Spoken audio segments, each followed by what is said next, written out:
안녕하세요. 이번 시간에는 동기 발전기의 벡터도와 특성에 대해서 살펴보도록 하겠습니다. 먼저 동기 발전기의 벡터도에 대해서 이제 이야기를 할 건데요. 첫 번째 나와 있는 것은 이제 비돌격기란 이야기가 주어져 있습니다. 동기 발전기뿐만이 아니라 동기기 같은 경우에는 그 회전자의 극의 모양에 따라서 전에 두 가지 형태가 있다라고 했습니다. 어떤 이야기 했었냐면 극이 돌출되어 있느냐, 극이 돌출되지 않았냐에 따라서 원통형이 있었고, 원통형과 그리고 이제 극이 돌출되는 돌극형이 있다. 돌극형이 있다라고 그렇게 이제 말씀을 드렸죠. 그래서 이제 내부의 어떤 모양을 보았을 때 고정자고 어떤 이제 원통형이라고 한다면 이렇게 원통의 모양을 가지고 있고 이게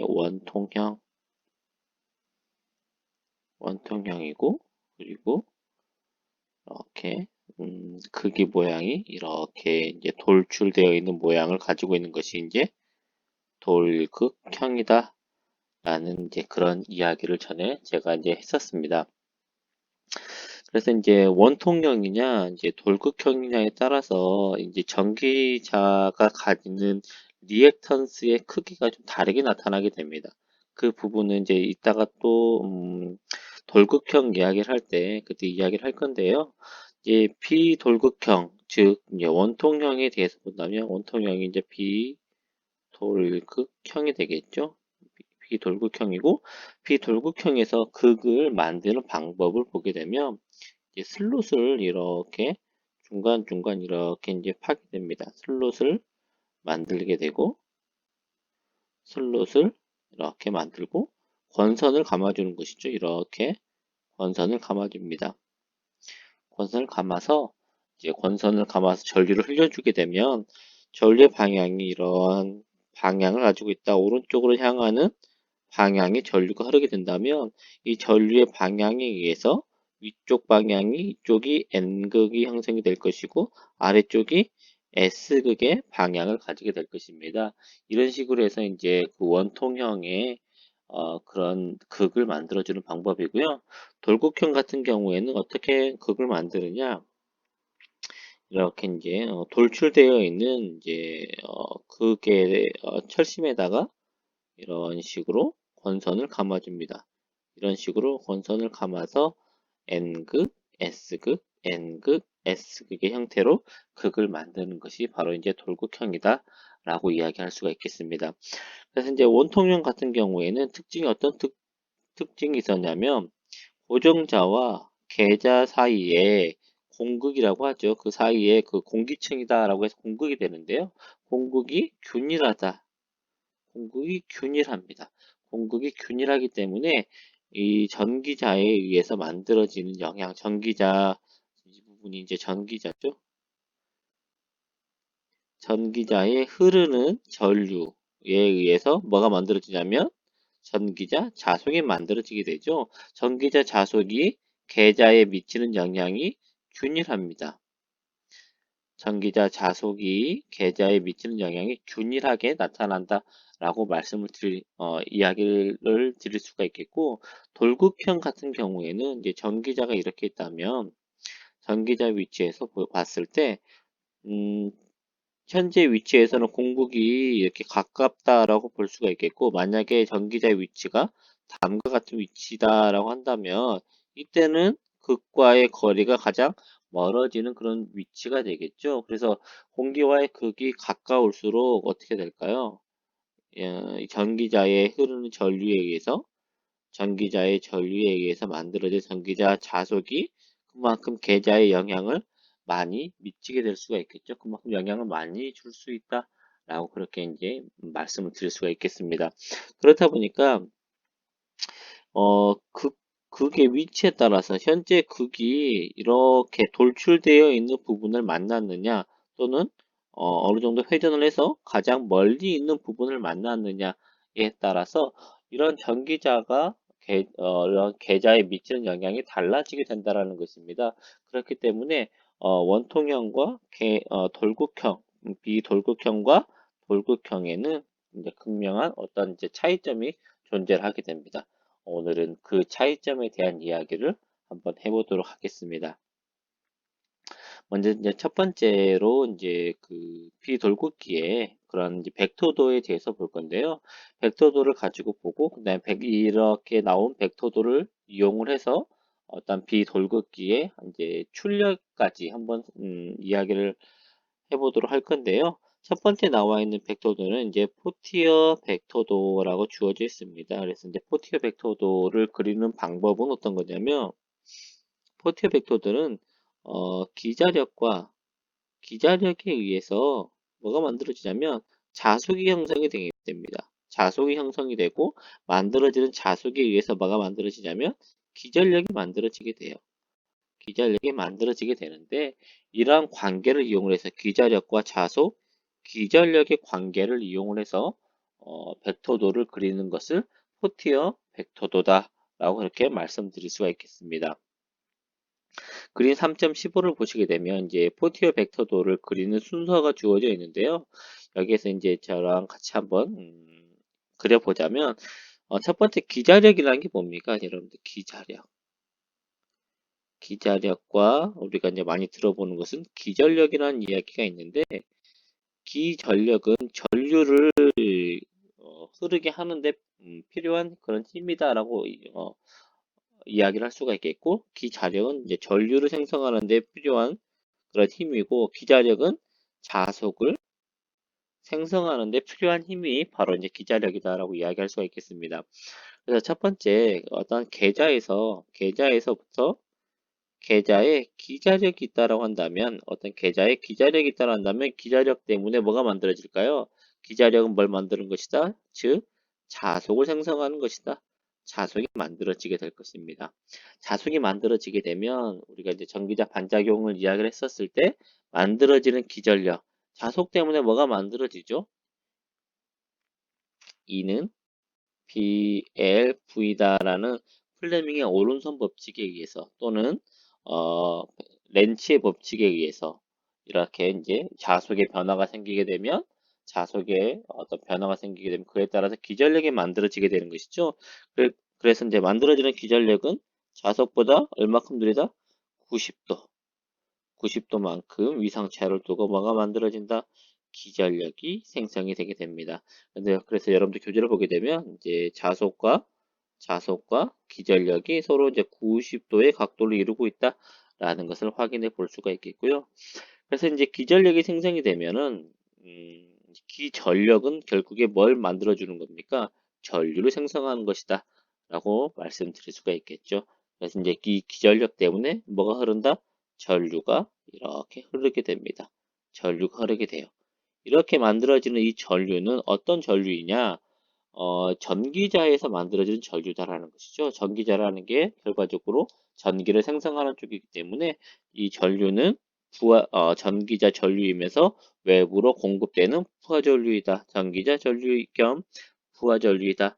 라고 그렇게 말씀을 드릴 수가 있습니다. 그러면 이제 전기자 전류가 있으면 이제 만들어지는 기자력이라는 게 암페어 턴이라는 단위를 사용하고 있어요. 그러면 전류 곱하기 권선의 그런 숫자를 곱해주는 것이 바로 기자력이다라는 이야기가 되는 것이고, 그래서 전기자 전류가 있으면 뭐가 만들어지냐면 기자력이 만들어지게 됩니다. 기자력이 만들어지게 되고, 그러면 내부에는 두 가지의 기자력이 존재하게 되는 것이죠. 주 계좌의 기자력과 전기자의 기자력 두 개의 기자력이 존재하게 되고 두 개의 기자력의 벡터적인 합에 의해서 뭐가 만들어지냐면 내부의 기자력이 만들어지게 됩니다. 내부의 기자력이 만들어지게 되고 이 내부의 기자력은 뭐 만들어내죠? 내부의 기자력에 의해서 내부 자속이 만들어지게 되는 것입니다. 내부 자속은 다시 뭘 만들까요? 90도 위상차를 두고 90도의 위상차를 두고 내부 90도의 위상차를 두고 내부 기전력을 만들어내게 됩니다. 내부 기전력을 만들어내게 되고, 그리고 또 뭐가 있냐면 전기자의 기자력이 있으면 또 뭐가 만들어지죠? 전기자의 기자력은 다시 전기자 자속을 생성을 하게 되는 것이고, 전기자 자속은 또 뭘 만들어낼까요? 90도 느린 전기자 기전력을 만들어내게 됩니다. 전기자 기전력을 만들어내게 되는 것이죠. 그래서 결과적으로 이 내부의 기전력은 전기자의 기전력과 내부 기전력의 벡터 합에 의해서 내부 기전력이 생성이 된다까지가 바로 이제 포티어 벡터도의 그런 값이다라고 말씀드릴 수가 있겠습니다. 그 다음에 이제 이 벡터도를 그리는 두 번째 방법이 있는데요. 두 번째 방법은 어떤 거냐면 이제 임피던스를 이용하는 방법이다. 임피던스를 이용을 해서 벡터도를 그리는 방법이 두 번째 동기 임피던스 방법이다 라고 말씀드릴 수가 있겠습니다. 지금 그림 3.16이 이제 동기 임피던스를 사용한 방법이다 라고 주어져 있는데요. 이것은 이제 이 부분에 왼쪽에 있는 부분은 이제 전기자 부분을 전기자의 회로도이다라고 말씀을 드릴 수가 있겠습니다. 전기자라는 것은 이제 이런 전기자에 이렇게 권선이 감겨져 있는 것이죠. 이렇게 해서 계자에 의해서 이제 전기자에는 뭐가 만들어지죠? 기전력이 유도가 되는 거잖아요. 기전력이 유도가 될 것이고, 이 기전력에 의해서 뭐가 흐르게 된다? 전류가 흐르게 됩니다. 전류가 흐르게 되는데 이 권선이 가지는 저항이 있을 것입니다.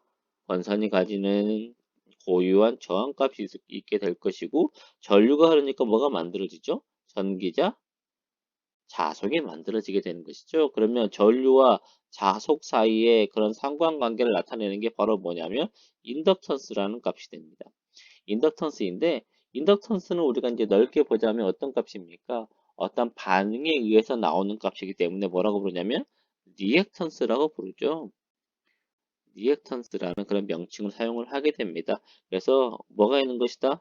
인덕턴스 값이 존재하고 있고, 이건 리액턴스가 존재하는 그런 형태라고 이야기할 수가 있는 것입니다. 그래서 이를 회로도로 표현을 하게 되면 기전력이죠. 계자에 의해서 만들어지는 기전력이 있고, 이 기전력에 의해서 뭐가 흐른다? 전류가 흐르게 됩니다. 전류가 흐르는 경우에는 저항이라는 게 하나 있고, 그리고 인덕턴스 값이 이렇게 있는 그런 회로가 됩니다. 그리고 이제 전기자가 외부 회로에 어떠한 이제 전기를 공급하고 있다. 부하의 전기 에너지를 공급하고 있다고 한다면, 이렇게 해서 로드 로드입니다. LOAD. L이라고 되어 있어서 여러분들이 이제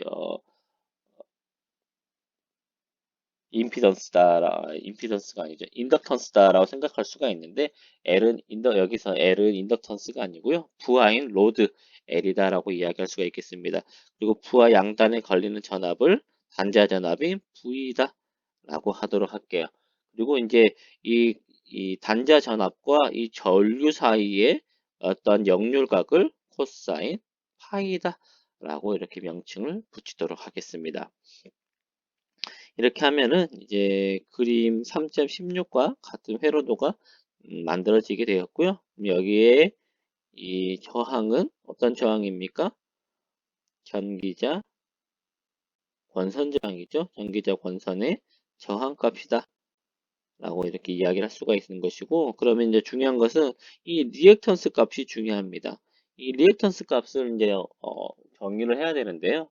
어쨌든 이 지금 회로가 우리가 하고 있는 것이 이제 동기기잖아요. 동기기이기 때문에 다른 어떠한 기기와 이제 구분을 하기 위해서 리액턴스에다가 아래점자 S를 붙이게 될 것입니다.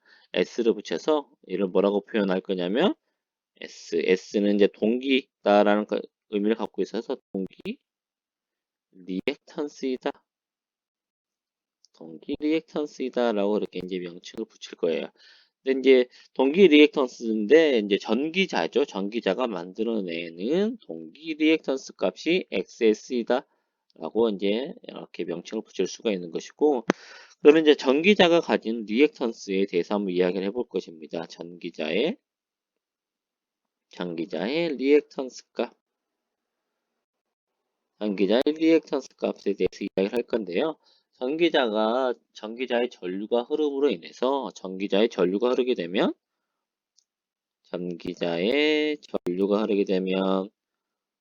어떻습니까? 자속의 자극의 위치에 따라서 전류의 크기가 계속 하게 될 것이고 전류가 변화를 하게 됩니다. 전류가 변화를 하게 되면 이 변화되는 전류를 방해하는 값이 만들어지게 되더라. 방해하는 요소가 만들어지게 되는 것이죠. AC이기 때문에 방해하는 요소가 만들어지게 되고 이 방해하는 것을 우리가 뭐라고 부르냐면 리액턴스라고 불렀습니다. 리액턴스이다 라고 그렇게 이야기를 했어요. 그러면 이제 방해하는 요소를 이제 두 가지로 우리가 이야기를 할 건데 첫 번째 전기자의 전류가 흘러서 전기자 자속이 생성되게 됩니다. 전기자 자속인 파이 A가 만들어지게 되더라라는 것이죠. 전기자 자속이 만들어져서 포티어 벡터도로 보게 되면 이 전기자 기자력이 지금 주 계자 자속에 영향을 주었잖아요. 그렇죠? 영향을 주어서 이 내부 자속의 변화를 어, 어, 변화를 만들어내게 돼서 원래 만들어졌던 기자력보다 더 낮은 어떤 기전력을 만들어 버렸습니다. 기전력의 변화를 유도하게 되는 것이죠. 전기자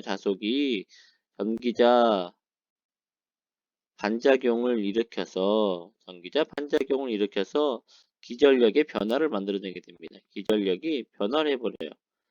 그러면 결과적으로 기전력이 변화하게 되면은 흐르는 전류를 그만큼 방해하게 되는 것이죠.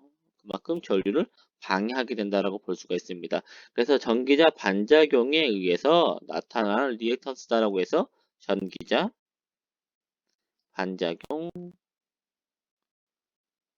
리액턴스라고 합니다. 리액턴스라고 하는 값인 XA다라는 값이 만들어지게 돼요. 그 다음에 이제 두 번째는 어떤 거냐면 전기자에서 어떤 이제 자속을 만들어냈는데 전기자에서 자속을 만들었어요. 전기자에서 자속을 만들었는데 전기자 자속 중에 전기자 반작용을 일으키는 것도 있고 전부 다 전기자 반작용을 일으킨 게 아니라 전기자 반작용을 일으키지 않고 자기 자신에게만 영향을 주는 게 있더라는 것이죠. 전기자에만 영향을 주는 자속이 있게 됩니다. 자속이 있더라는 것입니다. 그래서 이 자속을 어떻게 명칭을 붙일 것이냐라고 보았을 때 전기자에서 만들어지는 파이 A라는 자속이 원래 계자에 영향을 주게 되는데 영향을 주지 않고 자기 자신으로만 이렇게 영향을 주게 되더라. 그래서 어떻게 보면은 계좌로 넘어가지 않고 자기 스스로 자기만 갖고 있다. 그러면 계좌로 가는 게 원래 올바른 길인데 계좌에 영향을 주지 않고 자기가 외부로 빠져버렸다라고 해서 이 리액턴스를 뭐라고 부르냐면 누설 리액턴스라고 부릅니다. 그래서 두 가지 리액턴스 XL, 두 가지 리액턴스 값을 가지고 있습니다. 그래서 이제 결과적으로 동기 리액턴스는 전기자 리액턴스와 누설 리액턴스의 합으로 이렇게 나타낼 수가 있게 되고요. 그래서 이제 마지막으로 이제 결과적으로 임피던스라는 것은 저항 플러스 동기 리액턴스이다 라고 나타낼 수가 있고 이걸 다시 분리하자면 저항 플러스 전기자 반작용 리액턴스 플러스 누설 리액턴스의 합으로 이렇게 이제 분리해서 볼 수가 있게 되는 것이죠. 그래서 이를 가지고 이제 벡터도를 그릴 건데 여기에서 이제 이 회로에서 전압방정식을 세우려고 합니다. 전압방정식을 세워주게 되면 E는 만들어지는 기전력은 전류 곱하기 그리고 저항에 의한 저항강 I, R만큼 전압강은 한번 일어나게 될 것이고 플러스 J, I, XS 플러스 단자전압 V의 이러한 전압 방정식을 만들 수가 있게 되는 것입니다. 그리고 다시 동기 리액턴스를 두 가지로 분리해 버리게 되면 저항 강화 플러스 전기자 반작용 리액턴스 전압 강화 플러스 누설 리액턴스에 의한 전압 강화 플러스 단자전압 V이다. 이렇게 구분해 볼 수가 있겠죠. 그래서 이제 이를 가지고 이제 벡터도를 그릴 건데요. 벡터도를 보니까는 이제 결과적으로 이 기전력은 어떻게 계산됐습니까? 기전력이라는 것은 단자전압에다가 여기서 몇 가지를 단자전압 V다라고 볼 수가 있습니다. 단자전압이 있고 단자전압에 더하기 단자전압과 그리고 여기서 보게 되면 단자전압과 지금 우리가 어떻게 정의를 해놨냐면 단자전압과 흐르는 전류 사이에는 이 파이만큼의 역률각을 가지고 있다라고 이제 이야기를 했었죠. 그래서 전류는 이렇게 파이만큼의 역률각을 가지고 있다라고 이야기를 할 수 있게 됩니다. 그리고 이 전압에다가 이제 뭘 더해줘야 되죠? 저항에 의한 전압 강화를 더해줘야 되죠. 전압에 의한 전압 강화는 이제 전류와 위상차를 가지고 있지 않습니다. 그래서 흐르는 전류와 위상차이를 가지지 않고 같은 방향으로 뭐가 만들어진다? 같은 방향으로 전압 강화가 만들어지게 됩니다. 전압 강화가 만들어지게 되고요. 그리고 이제 리액턴스는 이 저항과 90도의 위상차를 가지고 있죠. 90도의 이렇게 90도의 위상차를 가지고 뭐가 만들어지게 된다? 90도 위상차를 가지고 리액턴스 강화가 만들어지게 됩니다. 리액턴스 강화가 만들어지게 되고 그러면 이 대각선의 길이는 뭐가 될까요? 대각선의 길이는 뭐가 된다? 이 길이는 동기 임피던스에 의한 전압 강화의 크기가 되는 것입니다. 그래서 결과적으로 전압 플러스 저항 강화 플러스 리액턴스 강화의 합은 뭐가 되죠? 그 끝을 이렇게 이어주게 되면 공급되는 기전력의 크기가 된다라는 이러한 이제 벡터도를 얻게 되는 것입니다. 그래서 이렇게 벡터도를 그리는 방법을 뭐라고 부르냐면 동기 임피던스법이다 라고 그렇게 이야기를 하게 되는 것이죠. 그래서 이제 동기 임피던스법을 가지고 이제 뭘 우리가 계산을 할 거냐면 발전기 한 상의 출력을 계산하려고 합니다. 발전기 한 상의 출력입니다. 발전기의 출력을 계산할 거예요. 그럼 발전기의 출력이라는 것은 기전력에 의해서 이 회로도를 보았을 때 기전력에 의해서 만들어지는 것이 아니라 어떤 거죠? 바로 이 단자 전압에 의해서 만들어지는 값이 바로 출력이 되는 것입니다. 그래서 발전기 한 쌍의 출력 P는 V, I, 그 다음에 곱하기 그때 역률이 파이였으니까 코사인 파이가 되겠죠? 이 값이 바로 뭐가 된다? 이 값이 바로 발전기 한 상의 출력이 된다라고 그렇게 말씀을 드릴 수가 있겠습니다.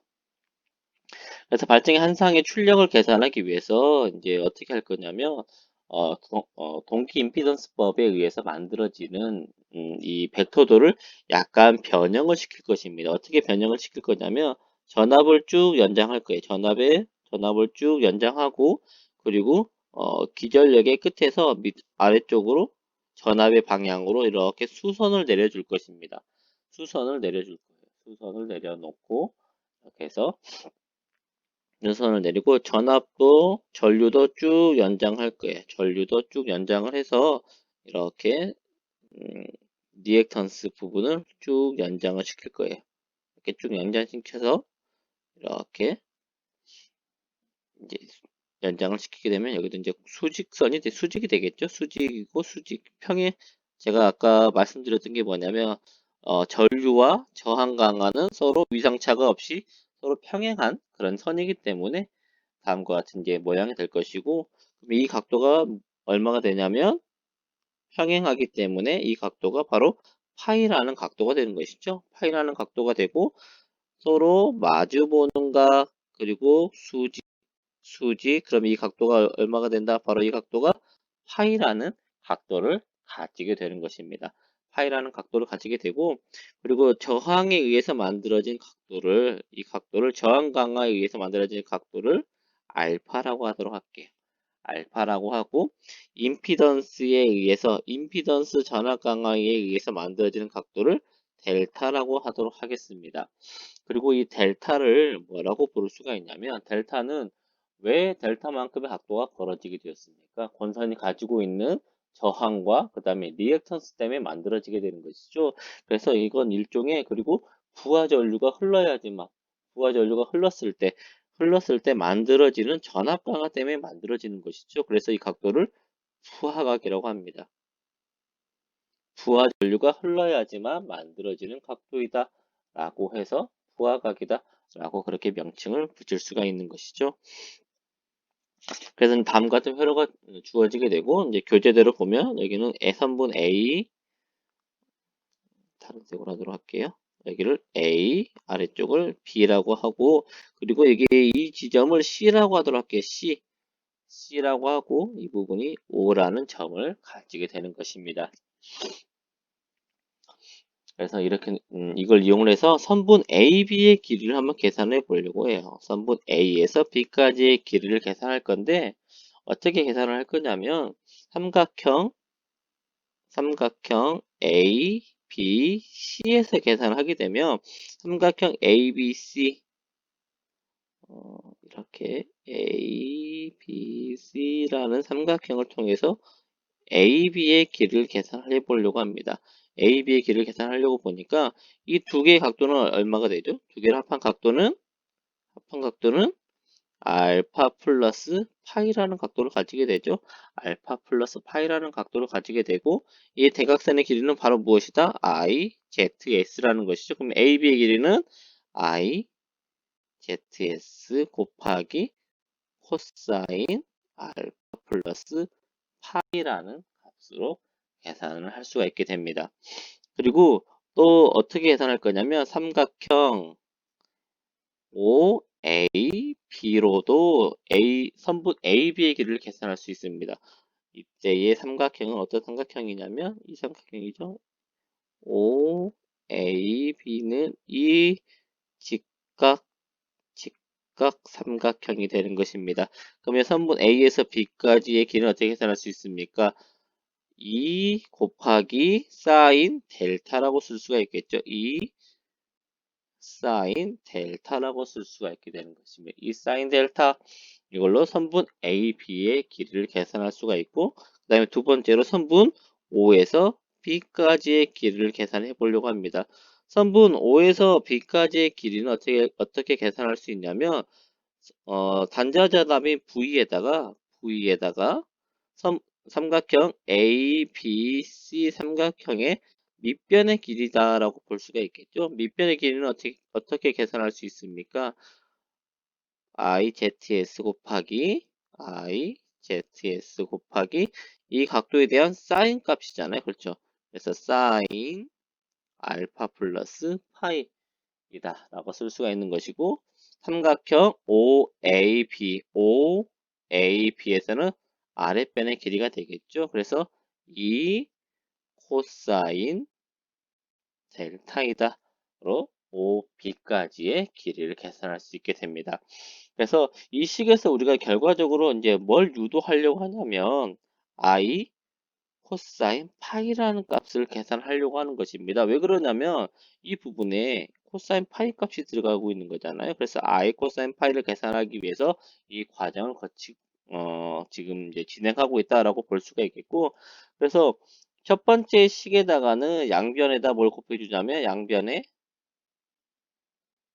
양변에다가 뭘 곱해주냐, 코사인 알파를 곱해줍니다. 코사인 알파를 곱해주고요. 그리고 두 번째 식에다는 양변에 사인 알파를 곱해주게 됩니다. 어쨌든 양변에 같은 값을 곱해주기 때문에 서로 약분되어서 없어져 버리게 되면 원래 값으로 돌아갈 수 있게 되는 것이죠. 그래서 코사인 알파, 사인 알파를 곱해서 정리를 쭉 해주게 되는 것이죠. 정리를 쭉 해주게 되면 여러분들이 교재를 보았을 때 다음과 같은 식 3.30 그리고 3.31과 같은 식을 가지게 되고 두 식을 더해주게 됩니다. 더해주는 이유는 어떤 거냐면 두 식을 보았을 때 같은 변수가 포함되어 있어요. 같은 변수가 이렇게 포함되어 있어서 서로 이렇게 더하기 빼기로 없어져 버리게 돼요. 없어져 버리게 되기 때문에 이런 과정을 거쳐서 식을 정리를 해주면 어떤 식이 나오게 되냐면 그 다음에 식 3.32와 같은 식을 가지게 됩니다. 이 식에서 우리가 결과적으로 얻고 싶은 건 어떤 값이었죠? i 코사인 파이만 가지고 있으면 되는 거잖아요. 그래서 이 식을 i 코사인 파이에 대해서 정리를 해준다면 동기 임피던스 분의 2 사인 델타 플러스 알파 그리고 마이너스 v 사인 알파이다라는 식을 가지게 됩니다. 그래서 발전기 한 쌍의 출력 P는 vi 코사인 파이이기 때문에 여기에다가 i 코사인 파이를 이렇게 대입해주면 결과적으로 발전기 한 쌍의 출력은 13.30과 같은 식으로 계산할 수 있게 됩니다. 그런데 이제 위에 벡터도에서 보았을 때 이 알파라는 각도를 보면 알파는 왜 만들어지는 것입니까? 알파의 각도는 누구 때문에 만들어지게 된다? 저항 강화 때문에 만들어지게 됩니다. 알파는 저항 때문에 만들어지는 각도이다라고 볼 수가 있겠고요. 결과적으로 이제 이 전기자 권선이 가지는 전기자 권선의 저항과 그리고 전기자 권선이 가지는 동기 리액턴스의 크기를 비교하게 되면 만들어지는 자속이 훨씬 더 크게 만들어지게 됩니다. 자속이 관련되어 있는 리액턴스 값이 저항보다 훨씬 더 크기 때문에 저항을 어떻게 할 수 있다? 무시해 버릴 수 있게 됩니다. 저항을 무시할 수 있는 크기를 가지게 되고 저항을 무시해서 저항의 크기를 0으로 봐버리게 되면 이 알파는 어떻게 될까요? 저항 강화가 제로가 되어버리기 때문에 알파의 각도도 결과적으로 제로가 되어버리게 되는 것이죠. 그렇게 해서 식을 좀 더 간단하게 하기 위해서 알파의 각도를 0으로 취하게 되면 비돌극기 원통형에서의 비돌극기 또는 원통형 원통형의 발전기 한 상의 출력을 다음과 같이 계산할 수 있게 됩니다. 이 식에서 보게 되면 이제 XS분의 VE 사인 델타라고 쓰여져 있고 식의 모양을 조금만 변형을 해보게 되면 동기 리액턴스 분의 단자전압 곱하기 유도기 전력 사인 델타이다 라고 우리가 볼 수가 있게 됩니다. 이렇게 해서 사인 앞에 있는 값은 결과적으로 최대값이잖아요. 그래서 최대값 이 부분이 XS분의 V2라는 값을 가지게 되고 사인이라는 함수를 보았을 때 언제 최대가 됩니까? 90도일 때 최대가 되는 것이죠. 그래서 90도일 때 2분의 파이일 때 최대값을 가진다. 그래서 부하각이 90도일 때 출력은 최대가 된다.